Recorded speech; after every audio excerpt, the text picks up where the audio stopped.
Welcome back to the Arise interview, where we speak to the newsmakers as well as ordinary people doing extraordinary things around the world and featuring the voices at the heart of the stories. I'm Charles Aniagolu. Now, few Nigerians have tried so hard, so relentlessly and so honestly to shape Nigeria for the better, and few of its activists have proved to be as inspirational and as galvanizing as Professor Pat Utomi.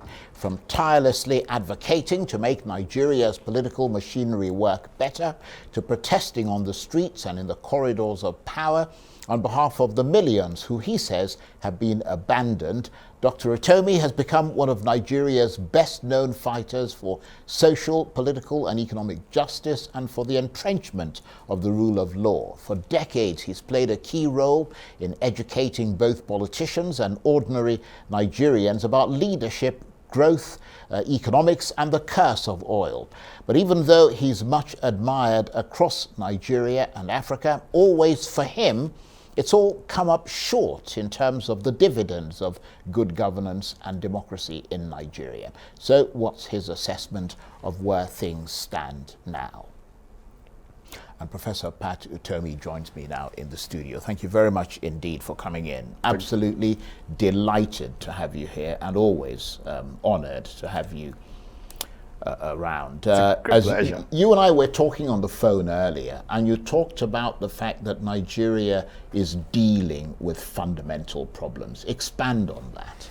Well, you know, for a long time, we've continued to talk about the problems of Nigeria, and we paper over things. We look at the divisions, you know, in terms of political parties and their positions and individuals getting, and these are just scratching the surface of the real problems, because the problems are fundamental. You go to economics, you'll find fundamental problems. You go to politics, you find fundamental. If you even look at social trends, you'll find fundamental problems with existential consequences.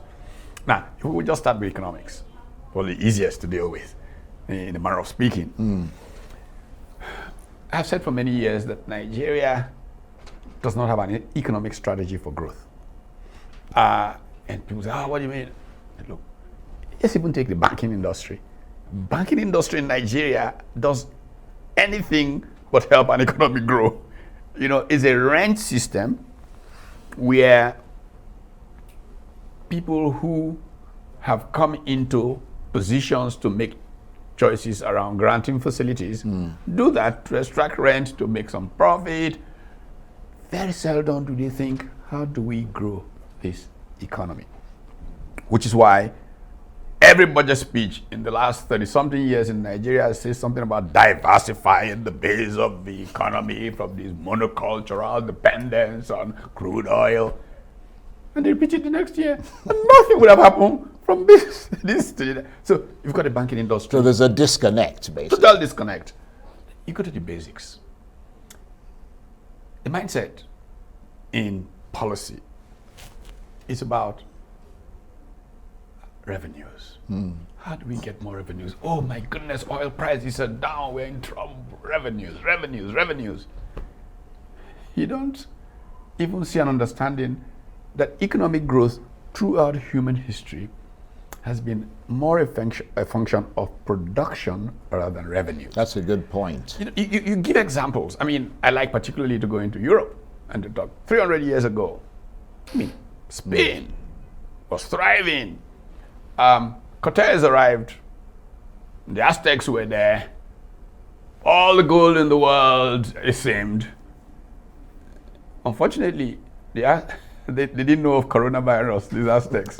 So the viruses that the Cortez and his guys took there killed off most of the population. And history lionizes them as conquistadores. These guys who came and conquered disease, just took care of the poor Aztecs. And they carted off their gold, shipping everything back to Spain. And the elite of Spain were living like Nigeria's elite are living today, private jets and stuff like that. Well, they didn't have jets then, of course. And they wake up one morning, okay, all that gold is not flowing back. Their neighbors, their smaller neighbors, the Switzerlands of this world, the Netherlands of this world, The Luxembourgs of this world have spent time investing in the education of their young people to be better able to produce. And that guarantees a future, basically. Those countries have continued to prosper, and Spain has gone way down. The same thing is happening in Nigeria. And for 30 years, I have written myself literally out of words trying to explain this phenomenon. I've struggled to say to Nigeria, please don't spend all of this money that you are earning from crude oil.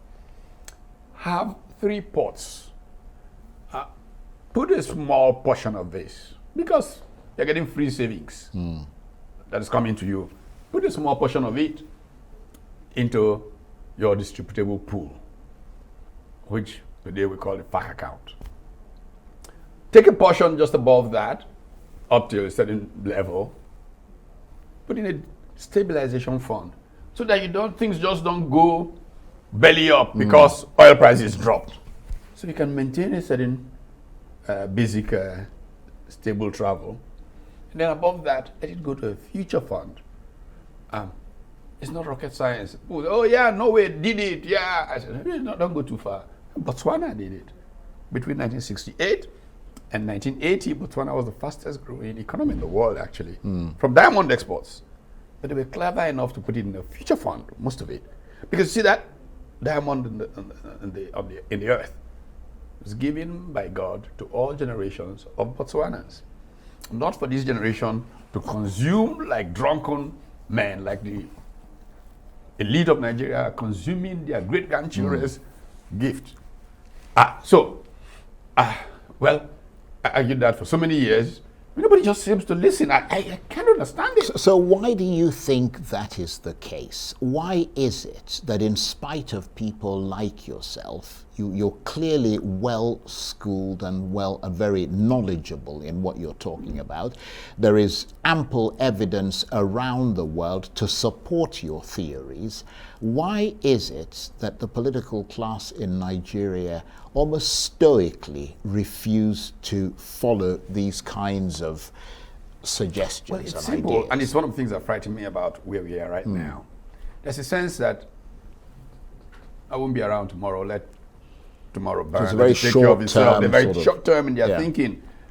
Even regimes like, okay, Nigeria is getting into a debt trap. We're borrowing. Now, from next year or so, we'll be spending 100% of our revenues on debt servicing. But let's borrow some more. So why are you doing this?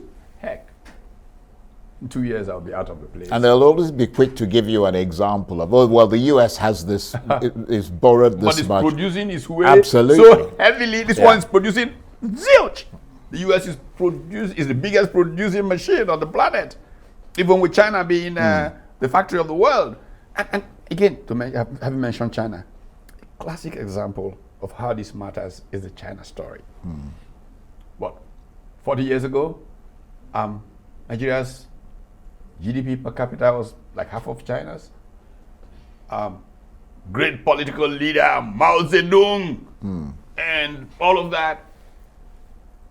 Values in the heads of the people around Mao were fundamentally anti-intellectual. The Cultural Revolution, the this, the that. And so China stayed very poor. And then suddenly Mao dies and Deng gets thrown up. And what does Deng say? The most important thing for progress is knowledge and intellectuals. Our party, this Communist Party, must respect intellect and the place of intellectuals. And he makes speech after speech in 1978. And the two I particularly like to remember, December 13th and December 18th, 1978. There were speeches to the Congress of the party. And China began to follow Deng's pattern. So, 30-something years on, there are 30 times Nigeria's GDP. And the Nigerian political class can't even notice. But do you think, I mean, you've just given a very good example with China and how they've progressed I mean, there's a trajectory that you can measure. It's measurable, it's empirical. Do you get the sense that even if Nigeria hasn't got there yet, that after more than 60 years of trial and error and repeated failure, it knows where it's going now and has a clearer sense of its trajectory and its direction? You know, leadership matters.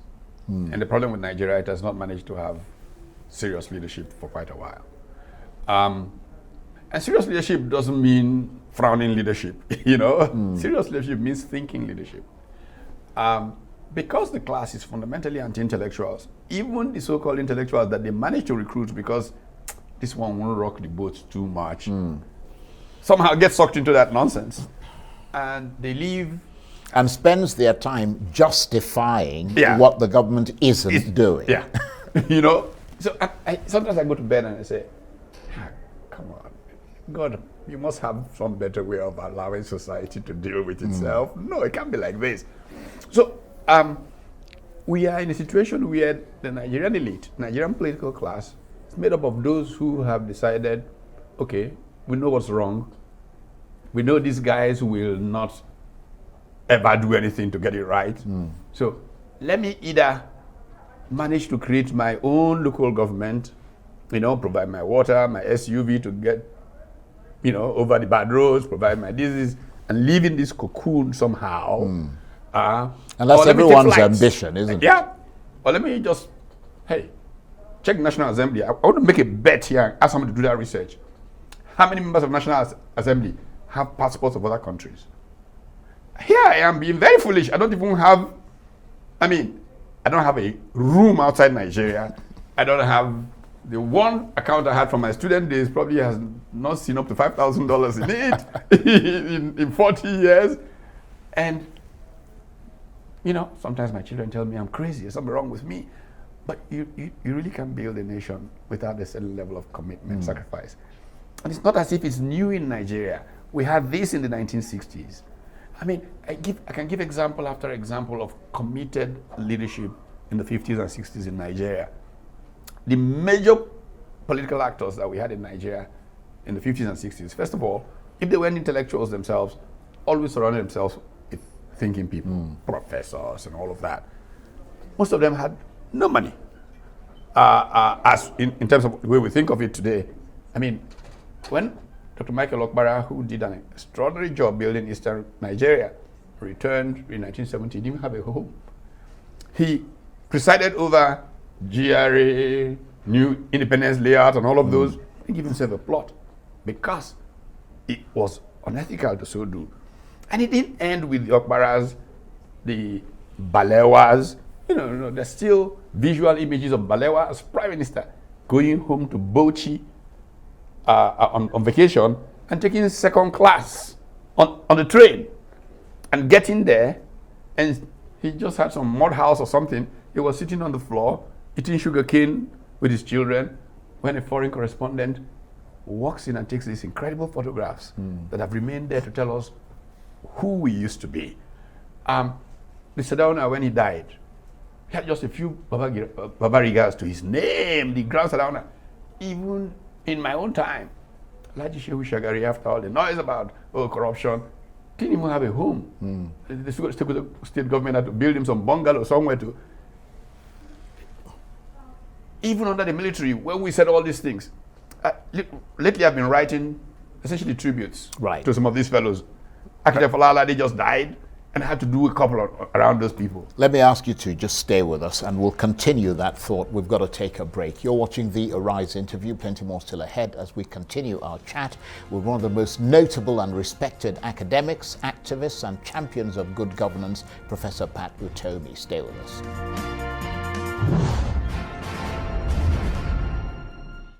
Welcome back to the Arise interview. I'm Charles Aniagolu. Now, my guest today is the Nigerian author, activist, anti-corruption champion, political economist, professor of entrepreneurship and governorship and presidential aspirant, Professor Pat Utomi. As you may know, Professor Utomi ran for governor of Delta State in late 2018 and has chronicled the challenges he faced in the course of that cattle market ballot, as one observer put it. To say the least, it was a most unpleasant experience for him and his supporters. Through his eyes, we see in all its starkness Nigeria's fraught political environment and the social and cultural forces that have shaped it.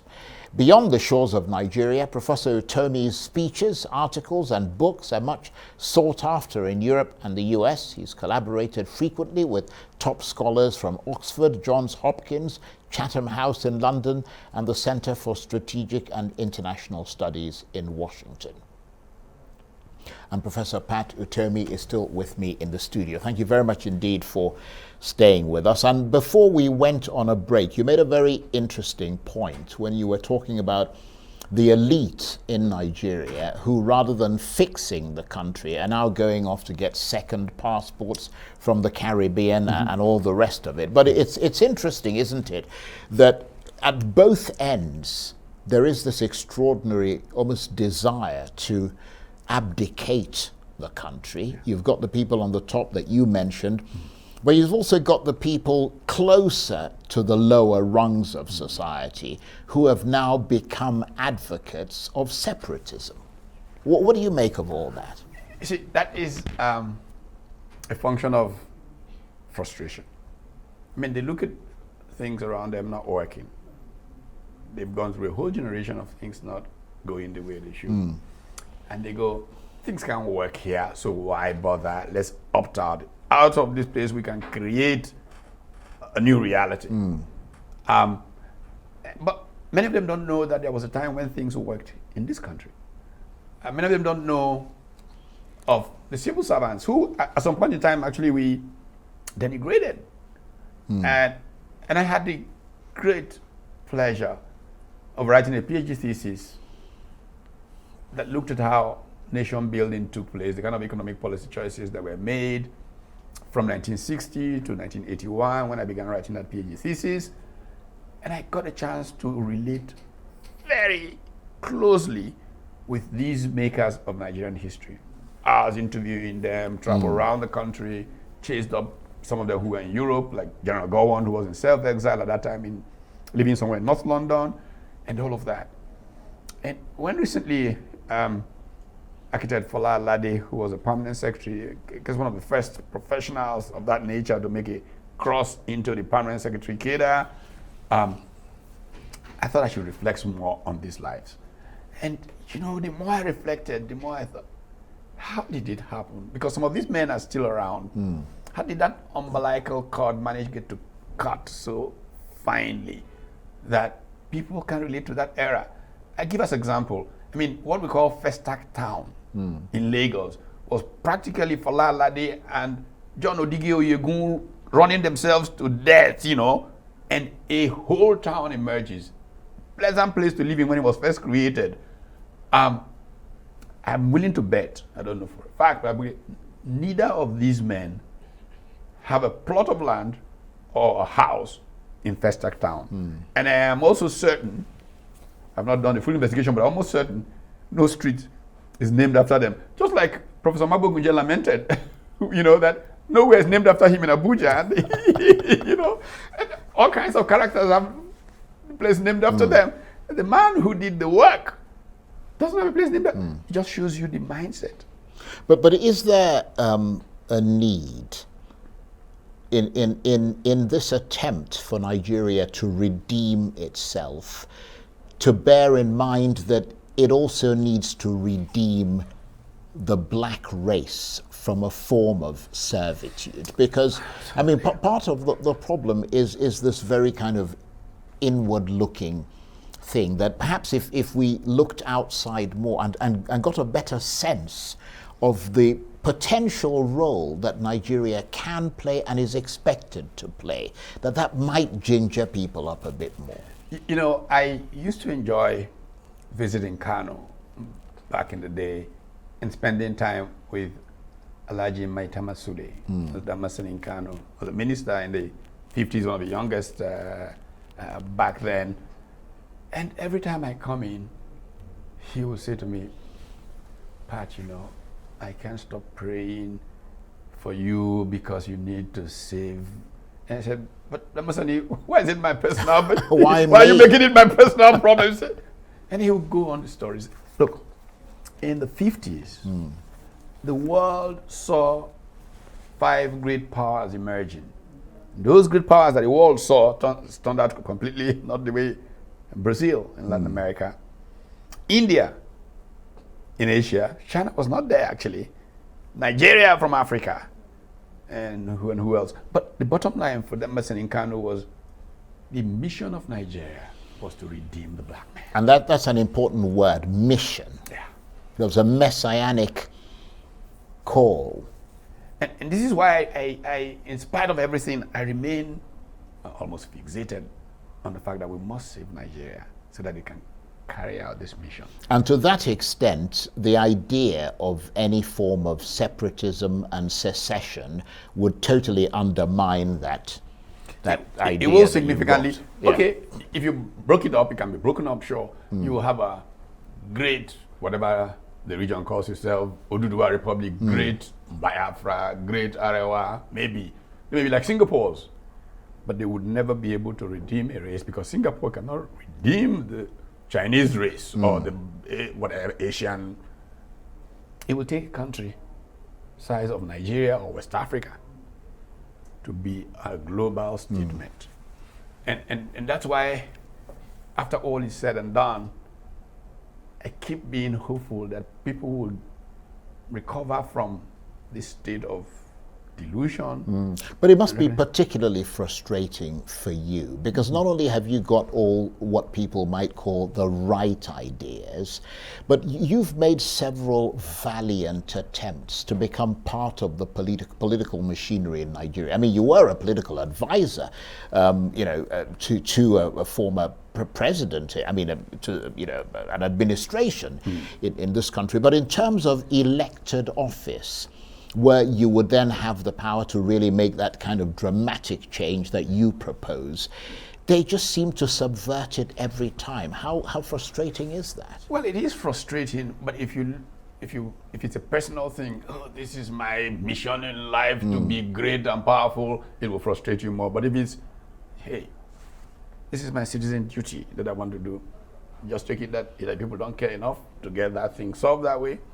But should you perhaps persist with it? Because, I mean, let's face it, Buhari did it several times and eventually won.